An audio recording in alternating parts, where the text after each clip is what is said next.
What's poppin', y'all? I don't know what Cassie did or what past Cassie has with DJ Vlad, but he has been on her head top since the beginning of this case, to be completely fair. And a lot of people were just saying like, yo, he's just talking to not defend Diddy, but he's just talking objectively about it. But the moment where I felt like Vlad really switched up on, or really showed his cards on that he doesn't like Cassie, is during an interview that he did with The Punisher. Now, I'm going to talk about that interview clip in a little bit, but the context comes from the recent tweet storm that Vlad put out after Diddy was found not guilty on the major charges with the S trafficking of Cassie, as well as the RICO charge, which is what was going to put him behind bars for the rest of his life. And then Vlad comes out and says, what have I been saying for the past 9 months? That Diddy was going to beat the RICO and S trafficking charges and be found guilty of the lesser prostitution charge. Exactly that happened just now. He's now facing a maximum of 10 years, but the judge could give him time served. And then Ben Baller replies, shout out to Ben Baller. He said, I agree with you on several posts. I doubt he does 2 years, maybe 10 months max after time served, after sentencing. A long probation period. And he says that would be the logical sentence. Granted,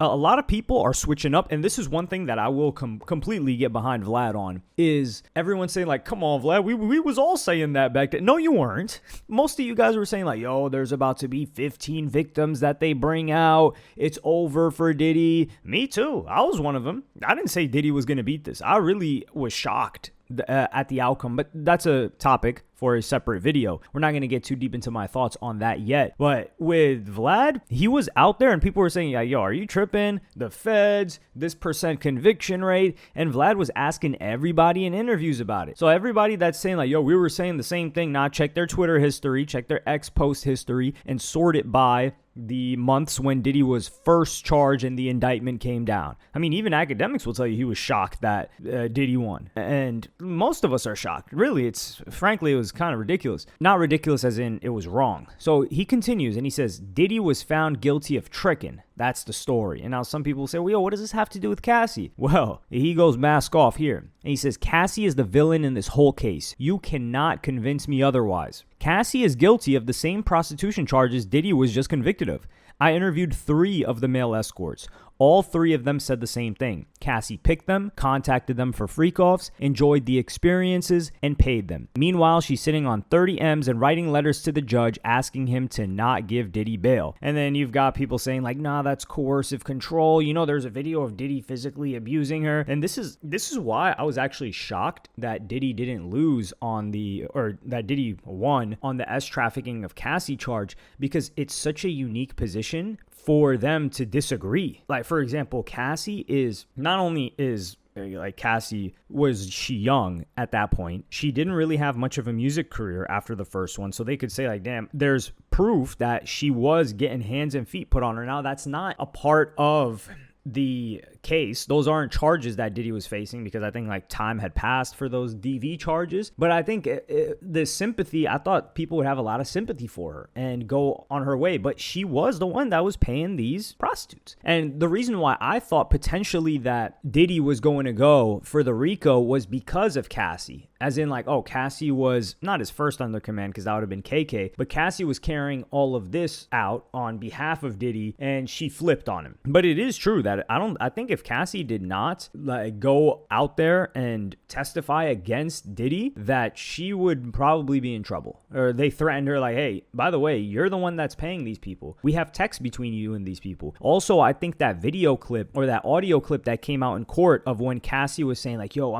if you try and leak this, I'm gonna have you like killed, this and that. I think people started to see a different side of her when they had a very favorable disposition initially, especially because she showed up to court pregnant. She was in tears during that testimony. She was also clearly very, very, very pretty, right? And this is another thing where I was like, yo, Vlad really got something against Cassie, because when he was interviewing the Punisher, which is the guy that wrote the book, he's the most popular of the escorts that was working with them, mainly in New York. And that's why that escort said like, yo, it wasn't interstate with me, so I couldn't have been the reason for him to get charged for that, because I only dealt with them in New York. But he was saying that when he opened the door, or when Cassie first opened the door, he didn't know it was her, but he was stunned for like half a second to a full second with the level of beauty of the woman that had just opened the door. And this is a guy whose job is to entertain like bachelorette parties and all of that. So there are a lot of chicks that he's seeing. And Vlad is like, like Cassie's all right. And he's like, come on, Vlad. Like even that guy's like, come on, Vlad, you're going to say like Cassie's not pretty? He's like, man, she's not all that. It's like, come on, Vlad. Hey, let's keep it a buck. Like when we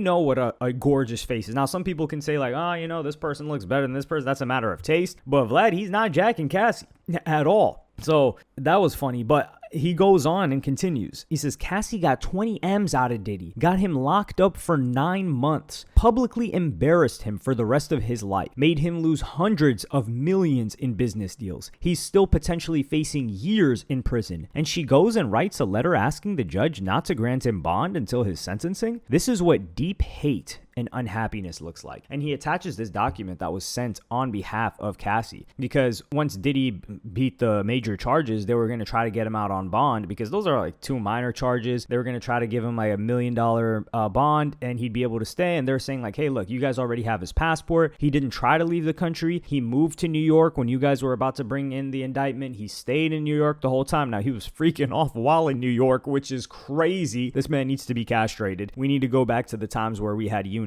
Like, you got to think, somebody that's as productive as Diddy, you need him to not be sidetracked by the urge to breed, let's say, even though he wasn't really breeding. He was having other people breed her for him. But imagine the productivity that you would get if he wasn't distracted by the FOs. The dude would be worth multiple billions of dollars. So yeah, we needed to go back to eunuch times. There are certain individuals that, hey, they just needed to be castrated. And Diddy was certainly one of them. But the note writes, we write as counsel for Cassandra Ventura to respectfully request that the court deny Mr. Combs to be released pending his sentencing on 2 convictions. Detention is mandatory post-conviction on these charges, and Ms. Ventura believes that Mr. Combs is likely to pose a danger to the victims who testified in this case, including herself, as well as to the community. What is the community? We thank the court for its time and attention on this matter. This is foul.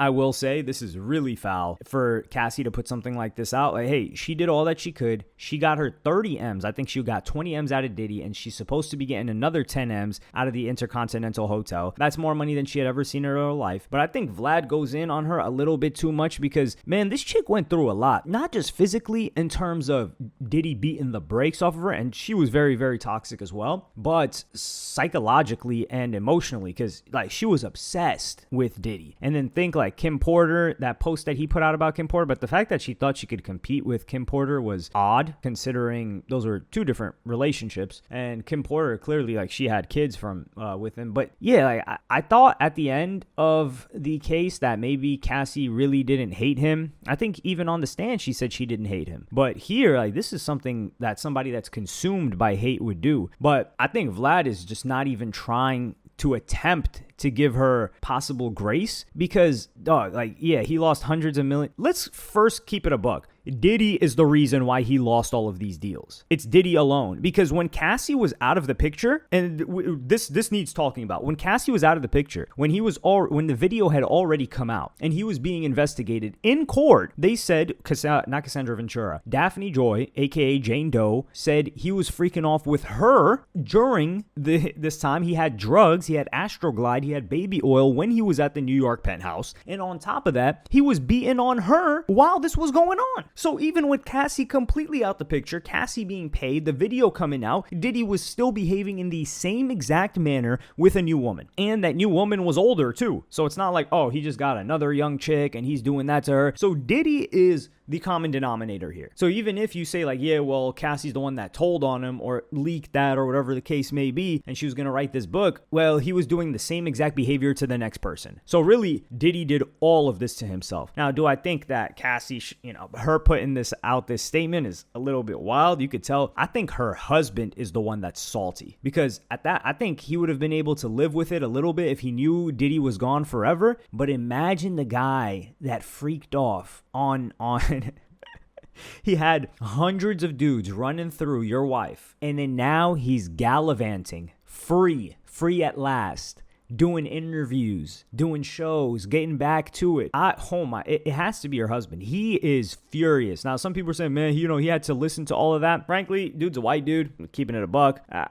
I think he went through all of that, but this is something entirely different because I think in that guy's mind, he thought Diddy was done. It's almost like a situation where like some dudes are with a single mom and they're like, well, you know, like the baby daddy's dead or the baby's daddy's doing 25, you know, or he's out of the picture. So yeah, I might be willing to take up this situation. I'm not talking about me personally, but I'm saying that person's mind. However, if he's like, yo, this guy's about to come back out and there's like this toxic situation or he's consistently still in their life, that's a different story. And it's not a one-to-one, of course. But this guy can't avoid Diddy is my problem. Or not my problem, is what his problem is. Because Diddy's a superstar. He's famous. And he's the most famous he's ever been now. And now he beat the case?